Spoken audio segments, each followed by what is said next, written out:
Bueno, cuando nos llega un paciente con un ojo muy congestivo, un ojo sumamente rojo, que además presenta un hipopión como el que estamos viendo acá, hipopión es la colección purulenta en cámara anterior, con un ojo que además esté dematizado, que es muy posible que la motilidad ocular esté restringida, tenemos que pensar que estamos seguramente frente a una infección severa.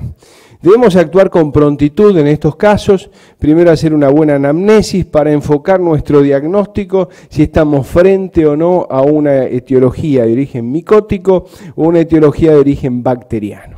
Si este paciente nos refiere que ha tenido una contusión, una injuria, una perforación de su globo ocular con algo que tiene que ver con algo de origen vegetal, por ejemplo con una planta, pensemos que en un ojo que no está muy congestivo, que tiene poco hipopión, seguramente y con ese antecedente estamos frente a una endoftalmitis de origen micótico.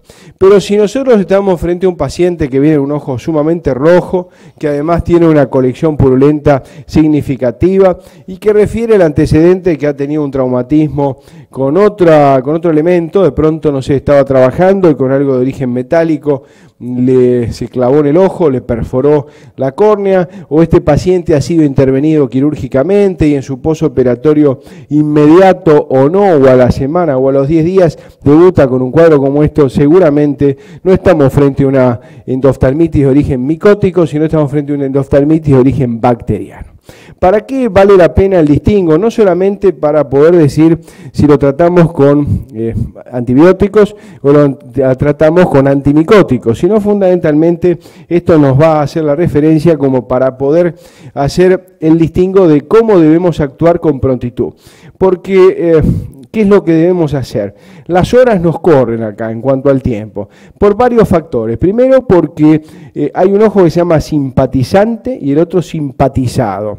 ¿Qué es lo que puede ocurrir? Esta infección puede afectar al ojo contralateral y llevar a lo que se llama una oftalmía simpática. Justamente la oftalmía simpática es un cuadro que aparece con una uveitis anterior y que tiene severos peligros el ojo contralateral de perderse también.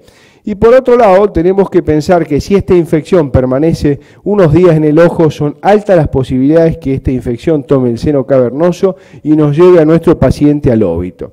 De manera tal de que debemos actuar con suma prontitud.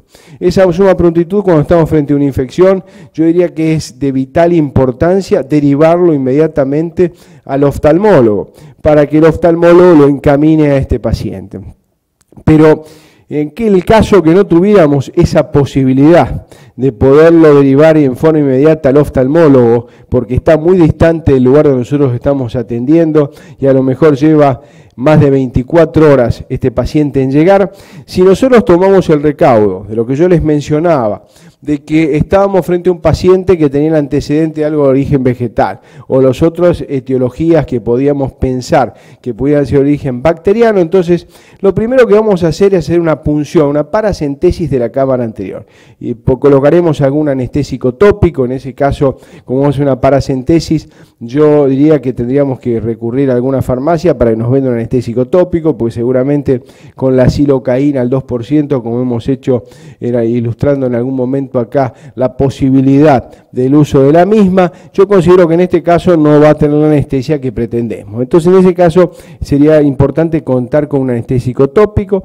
Buscamos una jeringa, esa jeringa que tenga una aguja de 25G, por lo menos, y vamos a hacer una paracentesis de la cámara anterior. Si es un poco más grande tampoco nos va a afectar, pero entre 23 y 25G es lo que vamos a usar.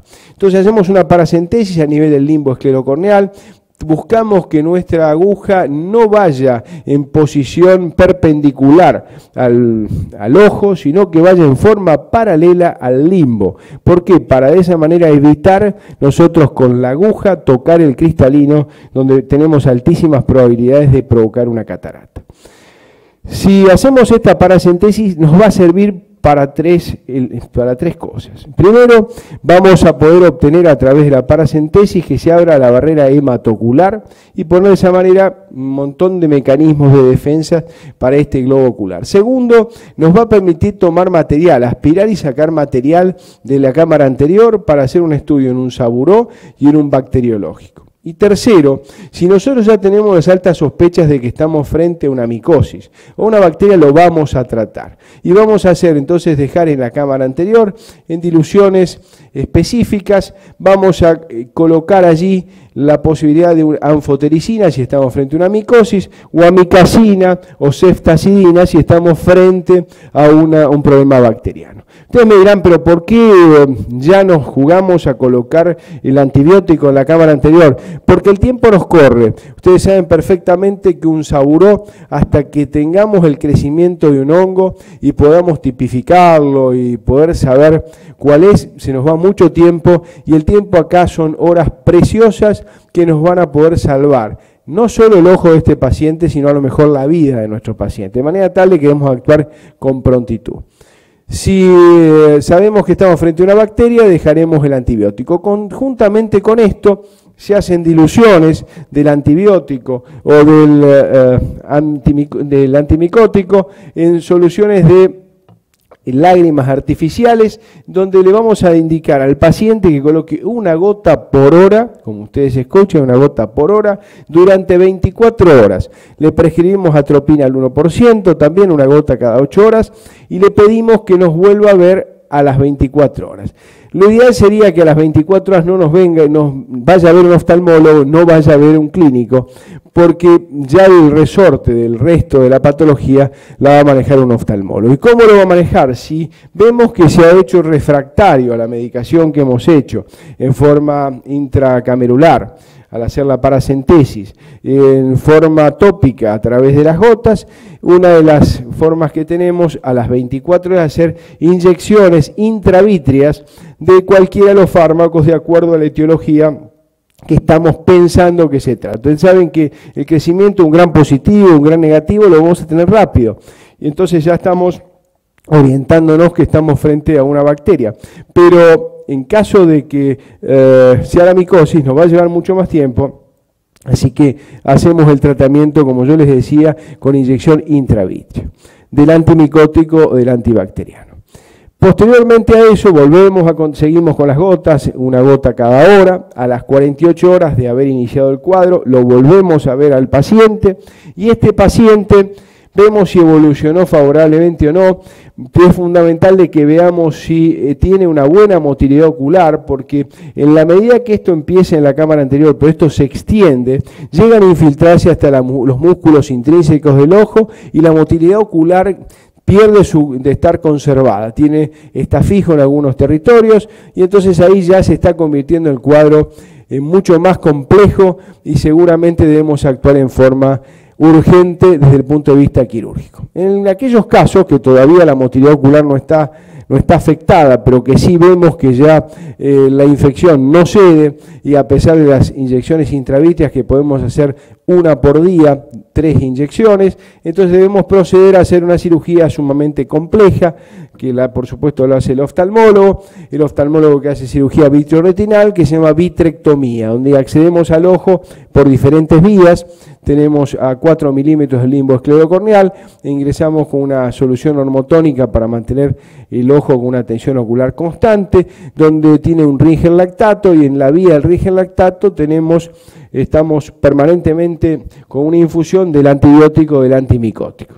Por otro lado, ingresamos con una fibra óptica, también a 4 milímetros, para poder, en la medida que sea factible una visualización del fondo, poder hacerlo. Y por la otra vía, que es la tercera vía, tenemos un equipo de vitrectomía que tiene son pequeñas todas las incisiones de 25G. Por allí entramos con el vitrectomo para reemplazar todo el vítreo, después seguramente por el Ringer lactato con el antibiótico. Aún así, pueden ocurrir dos cosas: que el cuadro evolucione favorablemente, al paciente hemos salvado la vida porque no avanzó, hemos salvado el ojo contralateral, pero a veces la toxicidad que hubo en la retina es tal que las células retinianas no responden y anatómicamente el paciente queda perfecto, pero no tiene una respuesta visual. Otras veces ocurre, que son las menos frecuentes, que afortunadamente el paciente preserve su visión. Y está demostrado que en aquellos pacientes que fuimos lo más ejecutivos en cuanto al tratamiento médico, igual tratamiento quirúrgico, son los que mejor respuesta visual tienen. Pero pensemos que nunca es una respuesta visual de 20/20, sino tendremos una respuesta visual donde a lo mejor el paciente logra 1 o 2 décimas de visión como resultado final de su tratamiento, en los mejores casos. Pero cuando esto no ha tenido una respuesta favorable y el ojo empieza a enclavarse, no tiene movilidad, entonces ahí tenemos que caer un poco en lo que es la negación de la oftalmología, que es hacer lo que se llama la evisceración. ¿Evisceración qué significa? Vaciar el contenido del globo ocular.